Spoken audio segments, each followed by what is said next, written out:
వాడు ఒక కత్తి అంటే వాడు చెప్పి ఎవరినన్నా చంపేయమని చెప్పి ఒక మనిషిని పెట్టుకుంటాడు.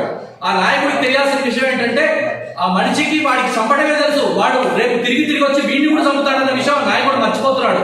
అందుకని నాయకులందరికీ కూడా, సమాజంలో ఉన్న నాయకులందరూ కూడా మేమేమి ఒక వైద్యుడిగా అందరికీ మేమేమి విన్నవించదలుచుకున్నామంటే, విద్యావంతుల్లో వివేకం ఉన్న వాళ్ళను మీ చుట్టూ చేర్చుకోండి.